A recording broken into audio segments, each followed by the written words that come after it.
Antara membakar Al-Quran dan mengabaikan hukum-hukumnya. Penghinaan terhadap Al-Quran lagi-lagi terulang.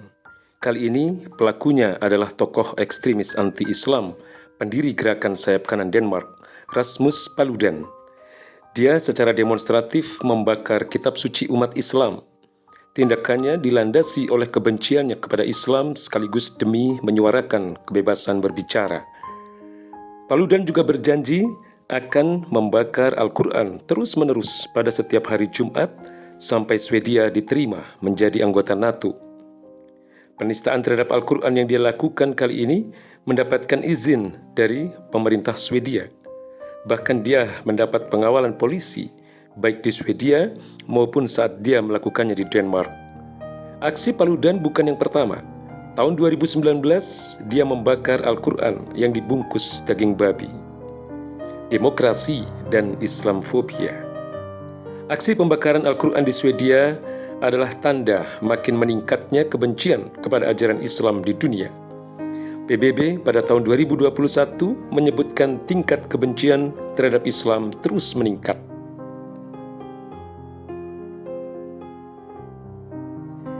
Tercatat 4 dari 10 orang di Eropa memiliki pandangan negatif terhadap Muslim.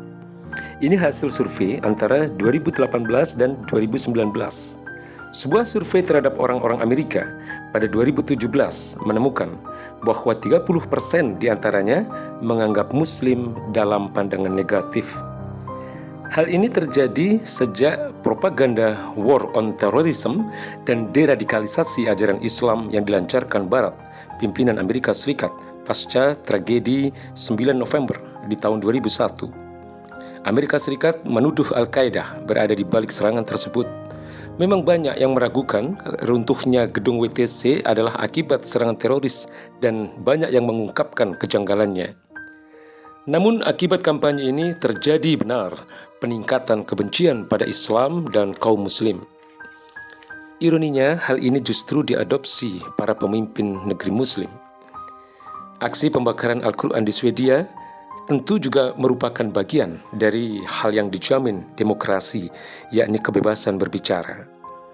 Meski dikritik oleh pemerintah Swedia, izin tetap dikeluarkan dengan alasan hak warga di alam demokrasi. Perdana Menteri Swedia, Ulf Kristersson berkata, kebebasan berekspresi adalah hal yang mendasar dalam demokrasi. Namun, apa yang sesuai hukum belum tentu patut. Persis seperti pembelaan pemerintah Prancis terhadap majalah Charlie Hebdo dalam kasus penghinaan terhadap Rasulullah pada tahun 2020. Presiden Prancis Emmanuel Macron mengatakan, di Prancis ada kebebasan menghujat yang melekat pada kebebasan hati nurani. Saya di sini untuk melindungi semua kebebasan itu. Di Prancis orang bisa mengkritik presiden, gubernur, bahkan menista. Namun kebebasan dalam demokrasi yang dipropagandakan Barat sering tidak berlaku untuk umat Muslim. Di Perancis misalnya, berlaku larangan cadar bagi muslimah di tempat-tempat umum. Kaum Muslim pun sulit mendapat izin untuk membangun masjid.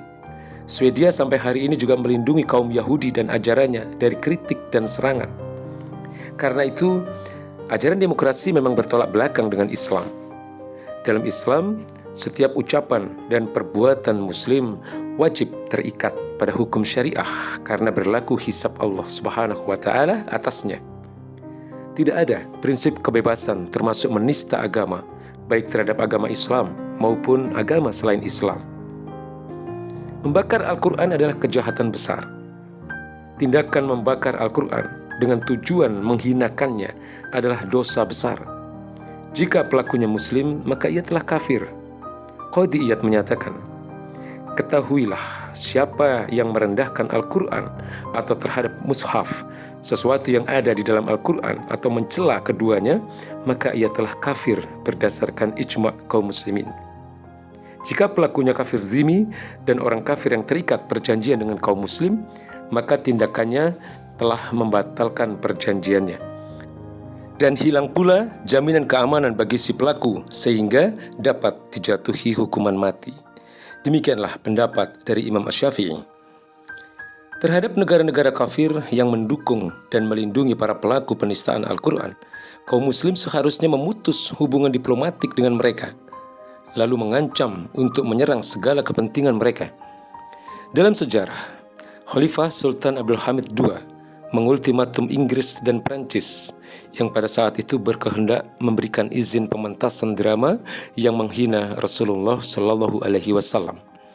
Pemerintah Prancis dan Inggris pun ketakutan, lalu membatalkan pementasan drama itu. Begitulah sikap para pemimpin dunia Islam yang seharusnya, bukan bermain retorika tanpa aksi nyata. Karena tegas dalam membela Islam, tak ada satupun pihak yang berani menistakan agama ini. Inilah pentingnya kaum muslim memiliki kepemimpinan layaknya perisai pelindung agama. Sebagaimana sabda Nabi Shallallahu Alaihi Wasallam, "Innamal imamu junnah, yuqatalu min waraihi wa yutaqqa bihi." Sesungguhnya imam atau khalifah itu laksana perisai. Orang-orang akan berperang di belakangnya dan berlindung kepada dirinya. Hadis riwayat Bukhari dan Muslim. Mengabaikan hukum Al-Quran. Sampai hari ini, kaum muslim masih meyakini bahwa penistaan terhadap Al-Quran adalah kejahatan dan dosa besar. Namun sayang, banyak yang belum menyadari bahwa mengabaikan hukum-hukum Al-Quran juga merupakan kemungkaran dan dosa besar. Allah Subhanahu wa Ta'ala mengingatkan siapa saja yang enggan berhukum pada Al-Quran.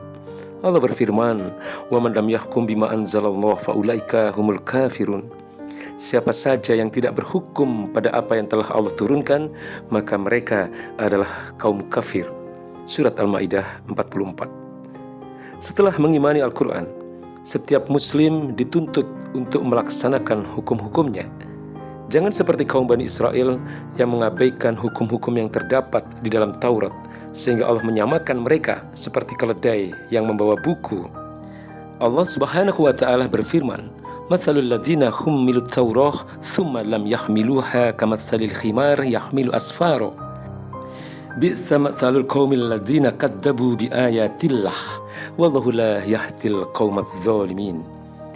Perumpamaan orang-orang yang dipikulkan kepada mereka Taurat, kemudian mereka tidak memikulnya, adalah seperti keledai yang membawa kitab-kitab yang tebal. Amatlah buruknya perumpamaan kaum yang mendustakan ayat-ayat Allah itu. Allah tiada akan memberi petunjuk kepada kaum yang zalim. Quran, Surat Al-Jumu'ah ayat 5. Tema ayat ini memang berkaitan dengan kaum Yahudi. Namun, tentu ayat ini juga berlaku untuk siapa saja. Demikian sebagaimana penjelasan Imam Ibn Qayyim. Allah Azza wa Jalla menggambarkan manusia yang telah ditugasi mengemban kitab sucinya untuk diyakini, dicermati, diamalkan dan didakwahkan. Namun ternyata mereka menyelisihinya. Mereka sekedar menghafalnya tanpa tadabbur atau penghayatan, tidak mengikuti petunjuknya, tidak pula berhukum dengannya dan mengamalkannya. Sungguh, mereka itu ibarat keledai yang membawa kitab-kitab, namun tidak memahami isi yang terdapat di dalamnya. Nasib mereka persis sama seperti nasib keledai. Perumpamaan ini sekalipun mengetengahkan contoh kaum Yahudi, tetapi maknanya mencakup siapapun yang mengemban kitab suci Al-Quran, tetapi tidak mengamalkannya, tidak menunaikan kandungan Al-Quran, atau memperhatikannya sebagaimana mestinya. Sebagian dari umat berdalih kalau hukum-hukum Al-Quran tidak perlu dilaksanakan secara tekstual, namun yang utama adalah tujuan utama hukum Islam, yakni mendatangkan kemaslahatan dan menolak kerusakan.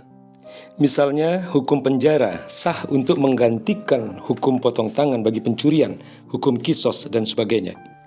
Ada juga yang menyatakan bahwa pajak adalah ruh dari zakat, sehingga zakat dan pajak adalah serupa. Ada juga yang berani mengganti hukum Islam, seperti dari yang halal menjadi haram atau sebaliknya, seperti mengganti hukum waris antara laki dan perempuan menjadi sama, menghalalkan bunga bank dengan dalih itu bukanlah riba, bahkan sampai menghalalkan perzinahan selama dilakukan dengan sukarela. Faktanya, kemaslahatan justru makin menjauhi umat. Sebaliknya, kerusakan demi kerusakan terus terjadi akibat menyelewengkan hukum-hukum Al-Quran. Penistaan terhadap agama juga makin berani. Padahal Allah Subhanahu wa Ta'ala telah mengingatkan agar jangan sampai seperti kaum Bani Israel yang mengotak-atik kitab suci mereka untuk menghindari hukum-hukum Allah Subhanahu wa Ta'ala. Lihat Quran Surat Ali Imran ayat 78. Wahai kaum muslim, jika emosi kita terusik menyaksikan Al-Quran dinistakan, mengapa kita tidak marah melihat hukum-hukum Al-Quran diabaikan? Mengapa kita sudah merasa puas melihat Al-Quran hanya dijadikan bacaan, hafalan, dan hiasan, sementara hukum-hukumnya ditelantarkan, bahkan dimusuhi? Orang yang berjuang untuk mengamalkan ayat-ayat Al-Quran pun difitnah. Lalu bagaimana bisa kita menyetujui penelantaran dan perubahan terhadap hukum-hukum yang dikandung Al-Quranul Karim?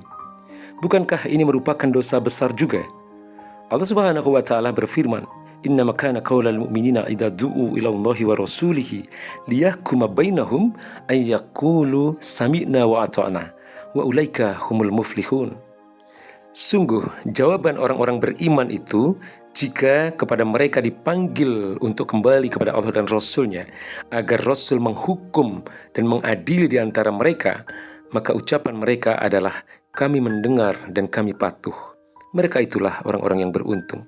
Quran Surat An-Nur ayat 51. Wallahu a'lam bishawab.